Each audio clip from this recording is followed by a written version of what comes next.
Hello everyone. आज हम लोग बात करेंगे क्लास 12th का जो फर्स्ट बुक है इंग्लिश का फ्लेमिंगो, उसका फर्स्ट चैप्टर हम लोग कंप्लीट कर चुके हैं। तो आज उसका जो एमसीक्यू होता है, जो इंपॉर्टेंट एमसीक्यू बनता है इस चैप्टर से, उसके बारे में आज हम लोग देखेंगे। ठीक है, जब चैप्टर कंप्लीट हो चुका है तो हम लोग कोशिश करेंगे कि जल्दी जल्दी क्वेश्चंस कर लें एमसीक्यू, सो दैट हम लोग कम टाइम में ज़्यादा क्वेश्चन कर पाएंगे। ठीक है, फर्स्ट क्वेश्चन है, who is the author of the last lesson. ये जो चैप्टर है द लास्ट लेसन, इसका ऑथर कौन है? इसका ऑथर है Alphonse Daudet, option number D. ठीक है, नेक्स्ट क्वेश्चन क्या कह रहा है, French looked for opportunities to skip school to do what. French जो बच्चा था इस चैप्टर में, है ना, वो स्कूल स्किप करता था और वो बाहर मतलब रहना चाहता था। तो उसका क्या रीज़न है, बाहर वो क्या करना चाहता था? वर्क ऑन मिल्स, क्या वो मिल में जाके वर्क करना चाहता था? गो फिशिंग, वो फिशिंग के लिए जाना चाहता था? वाटर द प्लांट्स को वाटर देना चाहता था? या तो फिर collect birds egg. Option number D इसका करेक्ट आंसर हो जाएगा। वो चाहता था कि स्कूल में ना रहे, स्कूल से बाहर रहे और जो बर्ड्स का एग होता है उसको कलेक्ट करे। तो ऑप्शन नंबर डी इसका आंसर हो जाएगा। ठीक है, नेक्स्ट क्वेश्चन है, why was French reluctant to go to school. French जो है ये बच्चा, वो स्कूल क्यों नहीं जाना चाहता था, क्या रीज़न था?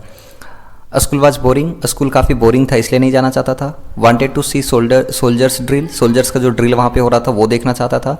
वांटेड टू एंजॉय आउटडोर, वो बाहर रह करके एंजॉय करना चाहता था।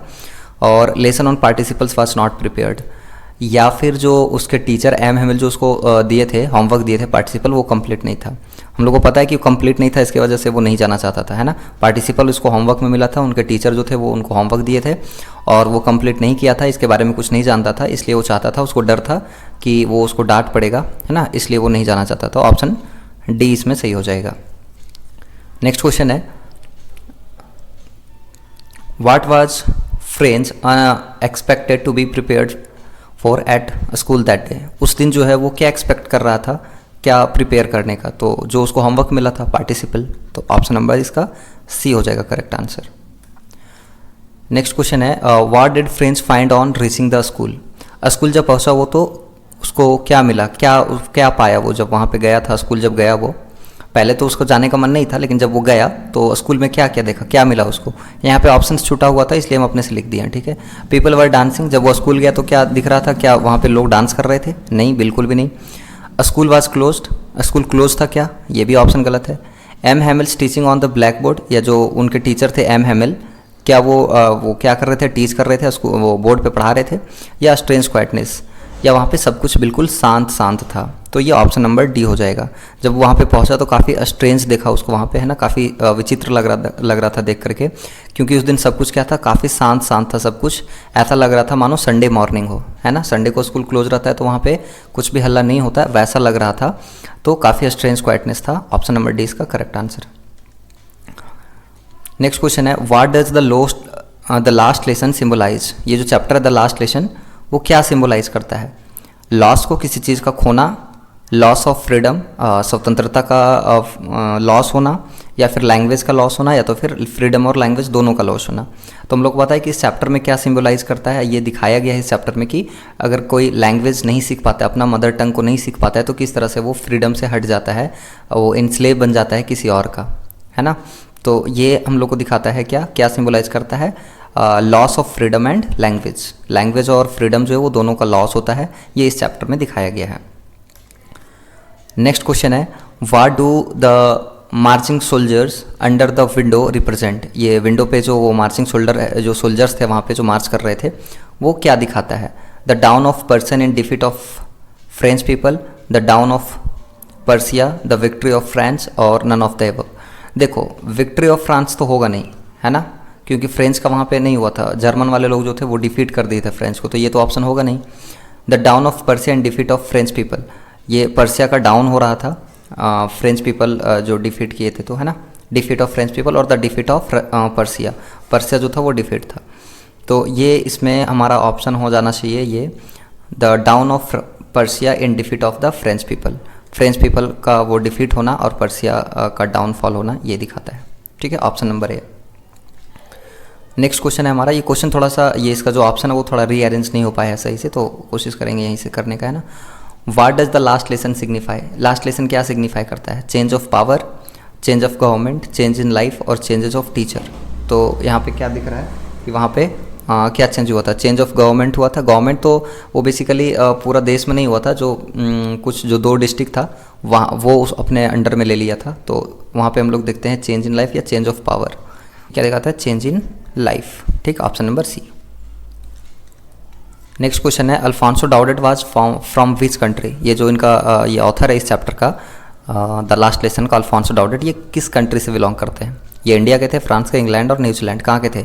ये थे फ्रांस के। ठीक है। नेक्स्ट क्वेश्चन है, who set on the back benchers in the class? Class में जो पीछे वाला बेंच हमेशा खाली होता था, काफ़ी एम्प्टी होता था, वो उस दिन जो है भरा हुआ था पूरा, है ना। बैक बेंचर पूरा जो खाली रहता था हमेशा, वो उस दिन क्या था? पूरा फुल था। तो वो बैक बेंचर पे कौन थे? कौन बैठा हुआ था? पर्सन बैठा हुआ था, विलेज एल्डर थे, या न्यू टीचर्स आए हुए थे, या जो कमज़ोर बच्चे थे वो बैठे हुए थे? कौन थे? तो वो थे विलेज एल्डर्स, है ना। विलेज एल्डर्स जो थे, गांव वाले लोग जो थे, वो वहाँ पे गए हुए थे। क्यों गए हुए थे? क्योंकि हमको पता है कि वहाँ पे अब जर्मन पढ़ाया जाएगा सिर्फ, है ना, फ्रेंच को पढ़ाया नहीं जाएगा। तो वो जो एम हैमेल थे टीचर, ठीक है, उनका ग्रैटिट्यूड दिखाने के, मतलब उन लोग जो विलेजर्स लोग थे अपना ग्रैटिट्यूड दिखाने के लिए गए थे, क्योंकि ये इतना साल तक यहाँ पे सर्विस किए थे, है ना, एम हैमेल पढ़ाए थे, और अब वो वहाँ पे नहीं रहने वाले हैं, चूँकि अब दूसरा लैंग्वेज पढ़ाया जाएगा। तो वहाँ पे गए थे, तो वो अपना ग्रैटिट्यूड दिखाने के लिए लोग वहाँ पे गए थे। इनको एक तरह से बोल सकते हो कि विदाई देने के लिए, है ना। चलो नेक्स्ट है, why did the villagers come to meet M Hamel in the school? School में विलेजर्स क्यों गया था एम हैमेल से मिलने के लिए?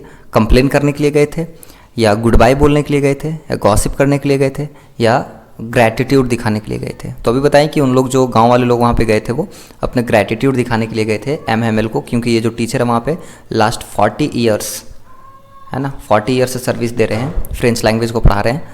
तो इसीलिए ये चूँकि उनका लास्ट डे था, तो उनका अपना ग्रैटिट्यूड दिखाने के लिए लोग वहाँ पे गए हुए थे, और पीछे बैक बेंचेस में जो था वो यही लोग, ये विलेजर्स लोग ही बैठे हुए थे। ठीक है। नेक्स्ट क्वेश्चन है, what changes did the order from Berlin cause in the school that day? जिस दिन का हम बात कर रहे हैं उस दिन ये बर्लिन से जो ऑर्डर आया था वो क्या चेंजेस लाया था? क्राउड इन स्कूल में भीड़ बढ़ गया था। स्ट्रेंज क्वाइटनेस एंड सैडनेस, बहुत ज़्यादा शांत और सब उदास थे। स्कूल वाज क्लोज्ड, क्या स्कूल क्लोज था? और people were happy and dancing, बिल्कुल नहीं, ये सब कुछ भी नहीं था, काफ़ी सब कुछ शांत था और काफ़ी लोग सैड थे। तो स्ट्रेंज क्वाइटनेस एंड सैडनेस इसका हो जाएगा। ठीक है। What order had come from Berlin? Berlin से क्या आया था ऑर्डर? तो ये आया था teach German in school of Alsace and Lorraine, है ना। तो ऑप्शन नंबर बी हो जाएगा। देखो, न्यू टीचर ये तो होगा नहीं। ओपन अ न्यू स्कूल, ऐसा कुछ ऑर्डर नहीं आया था। दैट हैमेल वुड, अब ये भी ऐसा कुछ नहीं था। क्या आया था ऑर्डर कि अब से वहाँ पे जो फ्रांस में 2 जो डिस्ट्रिक्ट था अलांस्का और लॉरेंस, वो वहाँ पे क्या पढ़ाया जाएगा? सिर्फ जर्मन लैंग्वेज पढ़ाया जाएगा, फ्रेंच नहीं पढ़ाया जाएगा। ये आया था ऑर्डर, है ना। तो ऑप्शन नंबर बी इसका करेक्ट आंसर हो जाएगा। नेक्स्ट क्वेश्चन है, what was the image of Mister M Hamel among his students initially? ध्यान रखना, इनिशियली का बात कर रहा है, मतलब स्टार्टिंग में जो एम हैमेल है और स्टूडेंट्स के बीच में कैसा इमेज, मतलब एम हैमेल जो टीचर थे उसका इमेज कैसा था बच्चों के बीच में, स्टूडेंट्स के बीच में उनका इमेज कैसा था?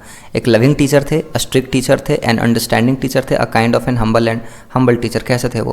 तो वो काफ़ी स्ट्रिक्ट टीचर थे, है ना। कैसे थे वो? काफ़ी स्ट्रिक्ट टीचर थे। कब? इनिशियली का बात कर रहा है वो, है ना। स्टार्टिंग में कैसे थे वो? काफ़ी स्ट्रिक्ट टीचर थे। बाद में जो इनका बिहेवियर था और वो चेंज हुआ, और फिर बच्चे लोग का जो फीलिंग था वो चेंज हुआ, लेकिन स्टार्टिंग में वो काफ़ी स्ट्रिक्ट टीचर थे। ठीक है। नेक्स्ट क्वेश्चन है हमारा, what changed French feeling about M Hamel and school? क्या था जो चेंज कर दिया फ्रेंच का फीलिंग, है ना, एम हैमेल के प्रति फ्रेंच का फीलिंग कैसे चेंज हुआ? पुलिस पेट्रोलिंग के कारण हुआ, ऑर्डर फ्रॉम बर्लिन, और strict word of M Hamel, और ओल्ड प्राइमर। तो ये पता है कि जब वहाँ से ऑर्डर आया था बर्लिन से कि अब वहाँ पे सिर्फ जर्मन लैंग्वेज पढ़ाया जाएगा, फ्रेंच नहीं पढ़ाया जाएगा, तब जा करके इनका जो ये जो फ्रेंच बच्चा जो था इसका फीलिंग चेंज हुआ एम हैमेल के प्रति, है ना।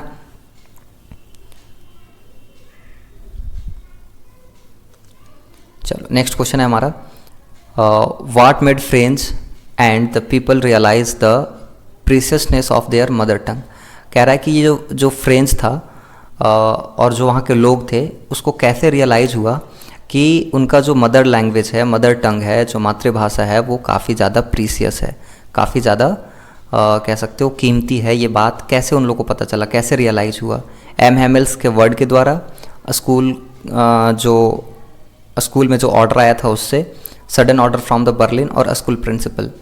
तो ये जो एम हेमेल वहाँ पे बात कर रहे थे और इतना कुछ जो समझाए थे कि हम लोग देखो इतना एक तरह से कैसे अपना फ्रीडम का की को हम लोग ऐसे ही छोड़ दे रहे हैं, क्योंकि लैंग्वेज जो होता है ना, हमारा मदर टंग जो होता है वो एक तरह का की होता है फ्रीडम का, है ना। हम लोग फ्री रहने का एक वो की है, और इसको हम लोग जब नहीं सीख पाते हैं तो इस तरह से एक तरह से हम लोग इनस्लेव हो जाते हैं, दूसरे के पावर में चले जाते हैं, दूसरे के हैंड में चले जाते हैं। तो ये जो एम हेमेल जो समझा रहे थे लोगों को, ये इनका जो वर्ड था ना, इसी से इन लोगों को रियलाइज़ हुआ, फ्रेंच को और भी लोगों को ये रियलाइज़ हुआ कि उनका जो मदर टंग है वो कितना ज़्यादा प्रीशियस है, कितना ज़्यादा कीमती है। नेक्स्ट क्वेश्चन है, why was French surprised? French ये जो बच्चा था वो क्यों सरप्राइज था इतना? क्योंकि विलेज एल्डर्स की वजह से, because of the police patrolling, और because of the students behaviour, और because of M Hamel's kind and polite behaviour. जब बच्चा वहाँ पे स्कूल गया तो एक तो काफ़ी सरप्राइज था, लेकिन सरप्राइज क्यों था? वो इसलिए सरप्राइज था क्योंकि उस दिन एम हेमेल जो उनके टीचर थे, उनका बिहेवियर काफ़ी पोलाइट था, काफ़ी नॉर्मल थे अदर डे के कंपैरिजन में। अदर डे में उनको पनिशमेंट भी मिलता था, स्कॉल्ड भी करते, डांटते भी थे, लेकिन उस दिन जब फ्रेंच वो बच्चा जब स्कूल गया तो देखा क्या कि उनके जो टीचर थे उनका बिहेवियर काफ़ी पोलाइट था, है ना, काफ़ी शांत स्वभाव में थे, और उनको कुछ भी डांटे वगैरह नहीं, होमवर्क नहीं किया था पार्टिसिपल पे उसके लिए भी कुछ नहीं वो बोले, है ना, बस समझा रहे थे वो, और काफ़ी शांत स्वभाव के थे। क्यों थे? क्योंकि वो इसका लास्ट डे था ये, है ना, क्योंकि उसके बाद से वहाँ पे उनको लीव करना था, वहाँ पे सिर्फ जर्मन लैंग्वेज पढ़ाया जाता, और ये जो थे एम वो फ्रेंच लैंग्वेज पढ़ाते थे, तो ये इसका लास्ट क्लास था। तो इनका क्या एक तरह से बोला जाए तो वो स्कूल में फ्रेंच लैंग्वेज पढ़ाने का ही लास्ट डे था वो सबके लिए, है ना। तो इसीलिए वो काफ़ी सरप्राइज हो गया, क्योंकि उनका एम हेमेल का जो बिहेवियर था वो काफ़ी शांत था उस दिन, है ना। चलो नेक्स्ट क्वेश्चन है हमारा, who did M Hamel blame for not sending a student to school? M Hamel पता है चैप्टर के लास्ट में ब्लेम किए थे, सिर्फ अकेले किसी एक को ब्लेम नहीं किए थे कि अगर बच्चा नहीं पढ़ता है या लैंग्वेज नहीं सीख पाता है तो उसके लिए कौन रिस्पॉन्सिबल है। तो 3 लोगों को वो किए थे, पेरेंट्स को, बच्चे को, और ऑफ कोर्स टीचर का भी, उसमें टीचर को भी ब्लेम किए थे। लेकिन यहाँ पे क्वेश्चन कह रहा है कि नॉट सेंडिंग अ स्कूल, बच्चे स्कूल नहीं जाते हैं या नहीं भेजते हैं, उसके लिए वो किसको ब्लेम करते हैं? तो ऑफ कोर्स वो पेरेंट को बोल रहे थे, है ना। पेरेंट्स को वो ब्लेम करते हैं कि जो बच्चे हैं उनको कुछ पैसा अर्न करने के लिए कभी मील पे भेज देते हैं, है ना, मील्स पे पैसा अर्न करने के लिए कहीं कुछ और काम पे लगा देते हैं, और जो टाइम बच्चे को पढ़ने का होता है वो टाइम में वो क्या करते हैं, कहीं और जाकर के बिजी रहते हैं पैसा कमाने में। तो उसके लिए पेरेंट्स को वो ब्लेम करते हैं कि पेरेंट्स की वजह से ऐसा होता है। बच्चे लोग को भी ब्लेम करते हैं कि उन लोग टाइम स्पेंड करता है आउट ऑफ द स्कूल जा कर के, पढ़ाई में मन नहीं लगता है, ये सब। टीचर को इसलिए ब्लेम करते हैं क्योंकि टीचर भी कभी कभी अननेसेसरी वर्क दे देते हैं, है ना, बच्चों को, कभी वाटरिंग द प्लांट, कभी अदर एक्टिविटीज़ दे देते हैं, तो ये सब के लिए। लेकिन यहाँ पे क्वेश्चन को ध्यान से देखोगे ना तो क्वेश्चन कह रहा है कि स्कूल नहीं भेजने के लिए किसको ब्लेम करते हैं, तो वो पेरेंट्स को, ठीक है। नेक्स्ट क्वेश्चन है, why was French was shock to see M Hamel? M Hamel को वो देख करके फ्रेंच जो बच्चा था वो क्यों शॉक हो गया था, है ना, क्यों हो गया था shock? Because of his formal dress, because he gave sweets, क्योंकि उसको मिठाई वगैरह दिया था, ऐसा कुछ भी नहीं था, क्योंकि उनका वो फॉर्मल ड्रेस पहने हुए थे। कहोगे इसमें शौक होने का क्या बात था? शौक होने का बात ये था कि ये जो फॉर्मल ड्रेस है ना वो जनरली वो टीचर नहीं पहनते थे एमएमएल, वो कोई स्पेशल डे होता था तभी वो फॉर्मल ड्रेस पहन करके आते थे। जैसे प्राइज़ के डे हो गया, कुछ प्राइज़ वगैरह डिस्ट्रीब्यूट करना है तब, या तो फिर कोई फेस्टिवल स्पेशल ओकेजन होता था तभी वो इस तरह का ड्रेस पहन करके जाते थे। और उस दिन वो उनका लास्ट क्लास था तो फॉर्मल ड्रेस पहने हुए थे, इसलिए वो देखा तो काफ़ी शौक हो गया कि आज तो कुछ वैसा स्पेशल था नहीं, फिर भी वो फॉर्मल ड्रेस पहन के आए हुए थे, है ना, क्योंकि फ्रेंड्स को तो पता नहीं था कि आज लास्ट क्लास होने वाला है, तो इसलिए वो काफ़ी शौक हो गया था। Next, what was unusual about M Hamel's dress? M Hamel का ड्रेस में क्या ऐसा अनयूजुअल था, नया चीज़ क्या था उसमें? क्या वो क्लीन क्लॉथ्स पहने हुए थे? तो ये तो ऑप्शन होगा नहीं, वो तो हमेशा पहनते होंगे, है ना। वोर अ ब्रांड न्यू आउटफिट, कोई ब्रांड वाला आउटफिट पहन करके गए थे? तो ऐसा भी कुछ नहीं है। वोर क्लॉथ्स ही वोर ऑन प्राइस डेज, जी यही इसका आंसर है कि वो जो क्लॉथ पहने हुए थे वो क्या था, वो प्राइस डे वगैरह जो कोई स्पेशल दिन होता था वहाँ पे वो पहनते थे। तो ये ऑप्शन नंबर सी सही है, ठीक है। यही अनयूजुअल था उसका ड्रेस के बारे में, जनरली वो ये ड्रेस जो है वो प्राइस वगैरह के दिन में पहनते थे। What attitude of M Hamel surprise French? जो एम हेमेल का ऐसा कौन सा एटीट्यूड है जो सरप्राइज करता है फ्रेंच को? Soft and kind, rude, strict और none of the above. Surprise इसलिए हो जाता है फ्रेंच, ये बच्चा जो फ्रेंच है वो इसलिए सरप्राइज हो जाता है क्योंकि उस दिन उनका जो बिहेवियर था उनके टीचर का वो सॉफ्ट एंड काइंड था। वैसे बाकी दिन में तो स्ट्रिक्ट होते थे, लेकिन सरप्राइज वो इसलिए हो गया क्योंकि आखिर आज टीचर का क्या हो गया, क्यों इतना सॉफ्ट और काइंड है ना। तो ये जो बात था उनका, ये जो एटीट्यूड था सॉफ्ट और काइंड होने का, इसीलिए ये सरप्राइज हो गया कि टीचर आखिर वो इतना तो सॉफ्ट एंड काइंड नहीं होते थे। एमएमएल जो थे वो इतना ज़्यादा सॉफ्ट एंड काइंड नेचर के तो नहीं थे, वो तो स्ट्रिक्ट थे, लेकिन उस दिन काफ़ी सॉफ्ट और काइंड थे, इसलिए वो सरप्राइज हो गया था देख करके। नेक्स्ट क्वेश्चन है, for the last 2 years where did all the bad news come from. पिछले 2 साल से जो खराब न्यूज़ आ रहा था, बैड न्यूज़ आ रहा था, वो कहाँ से आ रहा था? तो बुलेटिन बोर्ड से आ रहा था। ऑप्शन नंबर ए इसका सही हो जाएगा। टाउन हॉल स्कूल और एमएमएल हाउस ये सब नहीं है। बुलेटिन बोर्ड से पिछला 2 साल से काफ़ी बैड न्यूज़ आ रहा था। और ये भी जो ऑर्डर आया है बर्लिन से, है ना, बर्लिन से जो ऑर्डर आया है वो भी कहाँ पे आया है? Bulletin board. वहीं पे लोग भीड़ इकट्ठा हुए थे, सब देख रहे थे न्यूज़ को, वहाँ पे सब डिस्कशन कर रहे थे। What was there in the front of the bulletin board. Bulletin board के सामने क्या था? बच्चे थे, पुलिस थे, हॉकर्स थे, या फिर क्राउड? भीड़ था वहाँ पे, लोगों का लगा हुआ है ना, क्राउड था वहाँ पे। ऑप्शन नंबर डी हो जाएगा इसका। क्यों थे वहाँ पे? सबको इकट्ठा होकर के डिस्कशन कर रहे थे। वो जो नया ऑर्डर आया है ना जर्मन, वहाँ से बर्लिन से जो नया ऑर्डर आया था कि वहाँ पे अब सिर्फ जर्मन लैंग्वेज को पढ़ाया जाएगा, उसी के बारे में लोग डिस्कशन कर रहे थे कि अब क्या होगा कैसे। तो ये जो बुलेटिन बोर्ड लगा हुआ है वहीं पे था, तो बहुत सारे लोग वहाँ पे जमा थे, क्राउड था वहाँ पे। नेक्स्ट है, what did mister Hamel bring for his class on his last day in a school. ये जो एम हैमेल जो टीचर थे वो क्या लाए थे लास्ट डे में? नया पेन लाए थे, नोटबुक्स लाए थे, स्वीट्स लाए थे, या फिर स्टोरी बुक्स लाए थे? तो वो लाए थे नोटबुक्स, है ना। लास्ट डे में वो क्या लाए थे? अपने साथ में कुछ न्यू नोट्स बुक था वो लेकर के आए हुए थे। नेक्स्ट क्वेश्चन है, why was French feeling regretful and sad. French जो है वो उसका फीलिंग जो है वो कितना रिग्रेटफुल का है, इतना पछता क्यों रहा था और काफ़ी उदास क्यों था ये? टीचिंग लेट, वो मतलब ये फॉर रीचिंग लेट, क्या वो लेट से पहुंचा था स्कूल इसलिए? तो नहीं, इतना ज़्यादा रिग्रेट नहीं हो रहा था इसकी वजह से। फॉर नॉट, हाँ डर था उसको कि लेट हो रहा है, लेकिन इसके वजह से वो रिग्रेट नहीं हो रहा था। फॉर नॉट लर्निंग पार्टिसिपल नहीं पढ़ा था इसलिए उसको पछतावा हो रहा था? बिल्कुल भी नहीं। For change of the government change हो गया था इसलिए? बिल्कुल भी नहीं। For not learning his mother tongue, वो अपना मदर टंग, अपना जो मातृभाषा है जो फ्रेंच है वो नहीं सीख पाया था, इसलिए वो काफ़ी सैड था और काफ़ी पछतावा हो रहा था, रिग्रेटफुल था इसी के लिए। तो ऑप्शन नंबर डी इसका करेक्ट आंसर हो जाएगा। नेक्स्ट क्वेश्चन है, for how many years did M Hamel serve the school. वो स्कूल में जो एम हैमेल थे वो कितने साल तक अपना सर्विस दिए थे? 40 ईयर्स से पढ़ा रहे थे वो, है ना। Option number D. Next question है, the story the last lesson highlights which human tendency. बोल रहा है कि ये जो लास्ट लेसन चैप्टर है वो किस ह्यूमन टेंडेंसी को हाईलाइट करता है? तो ये करता है प्रोक्रेस्टिनेशंस को, है ना। Option number B. ये क्या होता है प्रोक्रेस्टिनेशन? इसका मतलब होता है कोई भी काम जो हम लोग कर रहे हैं उसमें स्लो होना, है ना। जो काम पहले हो जाना चाहिए था उसमें स्लो होना, या तो कह सकते हो डिले होना, ठीक है।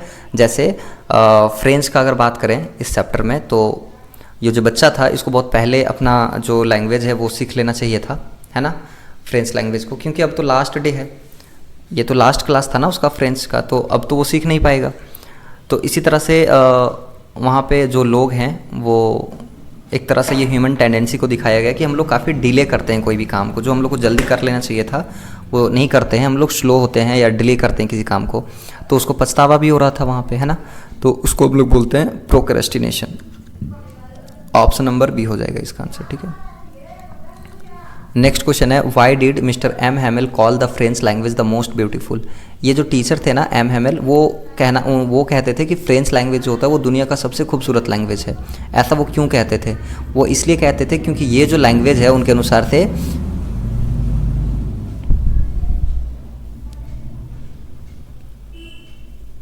वो सबसे क्लियरेस्ट और लॉजिकल लैंग्वेज है ना। पूरा दुनिया का सबसे खूबसूरत लैंग्वेज फ्रेंच है, क्योंकि फ्रेंच लैंग्वेज जो है वो काफ़ी क्लियरेस्ट है और लॉजिकल है। तो ऑप्शन नंबर ए इसका करेक्ट हो जाएगा। नेक्स्ट क्वेश्चन है, the last lesson a story was written in which year. ये जो स्टोरी द लास्ट लेसन वो कौन सा ईयर में लिखा गया है? तो 1870 to 71, ऑप्शन नंबर बी, है ना, 1870-71 में लिखा गया था ये।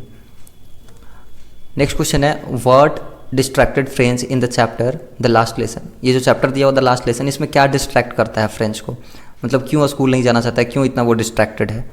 चैर्पिंग बर्ड्स, ये हाँ इससे भी वो डिस्ट्रैक्ट हो गया था। वार्म एंड ब्राइट डे, ये भी सही है। पर्सन सोल्जर थे वो ड्रिलिंग कर रहे थे, तो ये भी उसको काफ़ी अच्छा लग रहा था, टेम्पटेशन था। ऑल ऑफ द एबव, तो इसका ऑप्शन नंबर हो जाएगा डी, है ना। डी इसका क्या हो जाएगा? करेक्ट ऑप्शन हो जाएगा, क्योंकि ये सारा का सारा जो है रीज़न था उसका डिस्ट्रैक्ट होने का। तो ऑप्शन नंबर डी इसका करेक्ट हो जाएगा। Which district came under the Persian rule, Persian rule के अंडर कौन सा डिस्ट्रिक्ट आ गया था? तो फ्रांस में जो दो डिस्ट्रिक्ट था, कौन सा, लास्का और लॉरेन। ये तो ऑप्शन नंबर सी, ये इसका करेक्ट आंसर हो जाएगा। ये दोनों डिस्ट्रिक्ट जो है वो अब दूसरे के अंडर में आ गया था, ठीक है।